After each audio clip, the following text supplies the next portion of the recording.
আচ্ছা দাদা, আপনি এখন যে কাজটা করছেন সেটা তো অবশ্যই ভালো কাজ আমার মনে হচ্ছে। তো আপনি এখন বলুন কেমন আছেন? ভালো আছি আমি। ভালো আছেন? আচ্ছা আচ্ছা। এখন আপনি আপনার হাতে দেখছি একটা করাত। এখন এটাকে কি করছেন বা কেন এমন করছেন? এটা তো কাজ করতে করতে এটা ধার কমে গেছে গা, এখন ধার দিচ্ছি। ধার দিতে আছেন না? হ্যাঁ। আচ্ছা আচ্ছা আচ্ছা। এটা ধার না দিলে মনে হয় কাজ করতে একটু অসুবিধা হয়। ভীষণ অসুবিধা। আচ্ছা আচ্ছা। এটি এখন এই এই করাতগুলি এখন কোথায় পাওয়া যায় এটি? এটি সবসময় তো আমরা যদিও এটি দোকানে দেখা তো যায় না, গ্রামের দোকানে দেখা যায় না। বিলোনিয়াতে পাওয়া যায়, বরপাত্রেও পাওয়া যায়। আমরা উত্তর ভারতে পাওয়া পাওয়া যায় না মনে হয়, বা সুদীপ সরকার দোকান পাওয়া যাইতে পারে। আচ্ছা আচ্ছা আচ্ছা। এখন এটা কত টাকা পড়তে পারে এগুলি একটা দাম?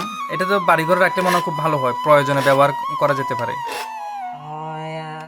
এটার দাম 130 থেকে 40 টাকা পড়বো পার পিস।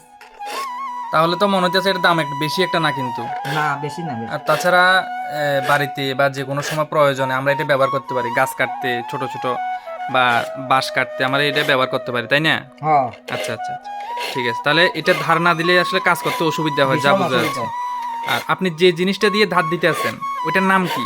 এটা তো 3 শিরার রেট আচ্ছা কয়। আচ্ছা আচ্ছা এটার একটার দাম 35 টাকা দামেরও আছে, আচ্ছা আচ্ছা 40 টাকা দামেরও আছে। এবার যেটা আপনি ভালো মন করেন আর কি। আচ্ছা আচ্ছা। তাহলে আপনি তো একজন মনে হচ্ছে কাঠমিস্ত্রি। ও, আমি কাঠমিস্ত্রি। কত বছরের অভিজ্ঞতা আপনার কাজের? আমার ধর না 15 বছরের অভিজ্ঞতা। প্রায় 15 বছরের অভিজ্ঞতা। হ্যাঁ। আচ্ছা আচ্ছা, ঠিক আছে। তাহলে আপনি ভালো করে এটাকে ধার দিয়ে দিন যাতে কাজ করতে কোনো অসুবিধা না হয়। ধন্যবাদ, ভালো থাকবেন।